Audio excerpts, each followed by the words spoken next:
Cylinder को step पर चढ़ाने के लिए कितना मिनिमम फोर्स लगाना पड़ेगा। बच्चों, मोशन ऑफ रिजिड बॉडी से ये तीसरा क्वेश्चन है जो कि आपके टॉपिक टेस्ट में पूछा गया था। ध्यान से देखें, मैंने आपसे प्रॉमिस किया है कि मैं आपको हर एक क्वेश्चन का वीडियो सॉल्यूशन दूंगा।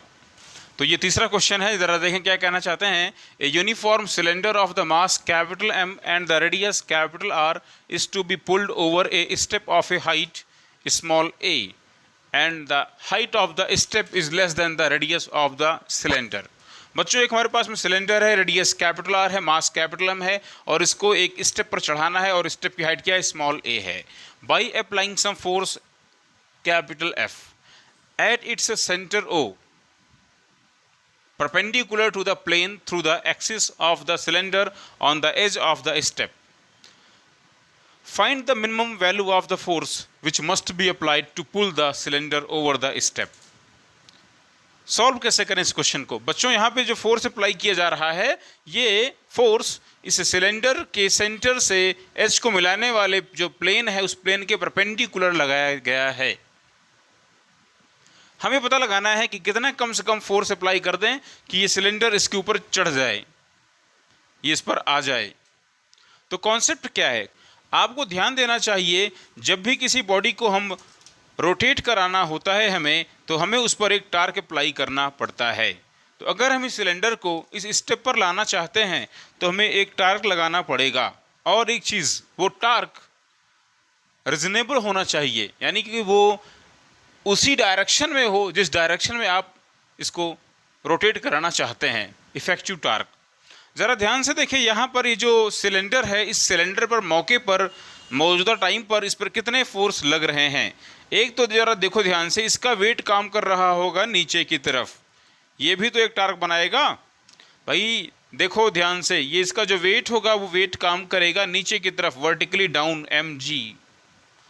और इस फोर्स की अपने कुछ डिस्टेंस है from the axis of rotation. अगर देखें तो हमें इस पूरे सिलेंडर को हमें पॉइंट Q के अबाउट रोटेट कराना है। तो पॉइंट Q से कुछ डिस्टेंस है, तो एक टार्क तो ये इसका वेट बनाएगा, force into distance, perpendicular distance from the rotational axis. दूसरा, ये जो फोर्स हमने अप्लाई किया है F, ये भी एक टार्क बनाएगा। तो जो टार्क फोर्स कैपिटल F बना रहा है, वो टार्क इस वेट mg की वजह से जो टार्क बन रहा है उससे कुछ ज़्यादा ही होना चाहिए।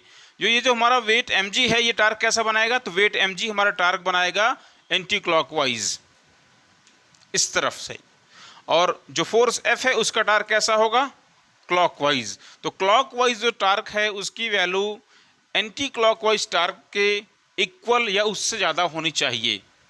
चूँकि यहाँ पे पूछ रहे हैं कि मिनिमम कितना फोर्स अप्लाई करना पड़ेगा, तो मिनिमम की कंडीशन क्या होनी चाहिए कि मिनिमम एटलीस्ट जो टार्क इसका वेट बना रहा है वही टार्क फोर्स F बना दे।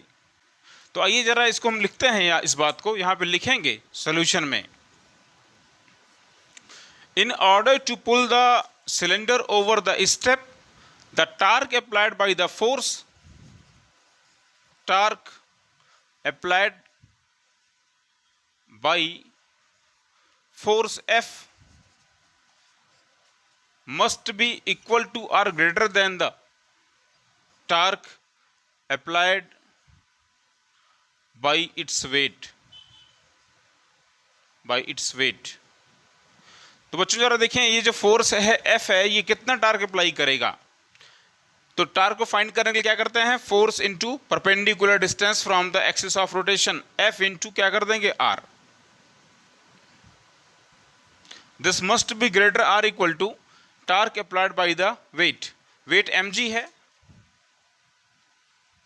इसकी डिस्टेंस कितनी है जरा देखें। तो भाई हम हमेशा फोर्स को नॉर्मल डिस्टेंस से मल्टीप्लाई करते हैं, तो हमने इसको mq से मल्टीप्लाई कर दिया। अब जरा ध्यान से आप देखिए, क्या आप इस डिस्टेंस mq को फाइंड कर सकते हैं। देखिए ये स्टेप की हाइट है स्मॉल a, ये टोटल रेडियस है कैपिटल R। तो अगर आप देखो इस ट्रायंगल को, ये एक राइट एंगल ट्रायंगल बन रहा है, मैं इसको अलग से बना रहा हूँ यहाँ पर, ऐसे देखो, this is the radius capital R, this one we have to find out, and this distance will be the difference of the radius and the height of the step, that is the R minus A। MQ distance को find कर सकते हैं by the trigonometry we know that the square of the hypotenuse equals square of the base plus square of the perpendicular. तो अगर हम square of the base हमको निकालना है, मान लो MQ स्क्वायर, तो MQ स्क्वायर इक्वल्स क्या हो जाएगा बताओ, R square plus R minus A whole square, that is the MQ equals root of R square plus R minus A square. इस वैल्यू को लाइए आप यहाँ पे आप रख दीजिए। So F into R must be greater or equal to mg into mq, that is the under root r square plus r minus a whole square. For the minimum force, this must be equal to the torque applied by the weight, that is the F into R must be equal to mg into under root r square plus R minus a whole square, or we can say force F equals mg by capital R root of R square plus R minus a whole square. आप चाहो तो इस R को root के अंदर भी कर सकते हो, mg root of 1 plus R minus a upon R whole square.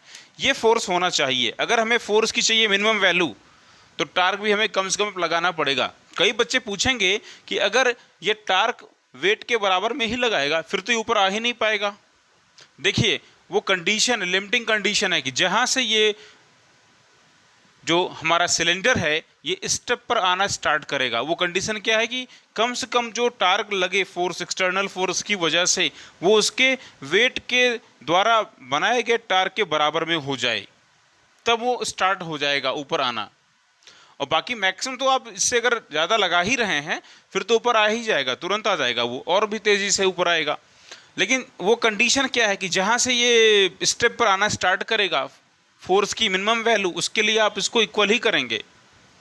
याद रखेंगे यही है उस फोर्स की वैल्यू जो हमें कम से कम लगाना पड़ेगा इस सिलेंडर पर। Thank you.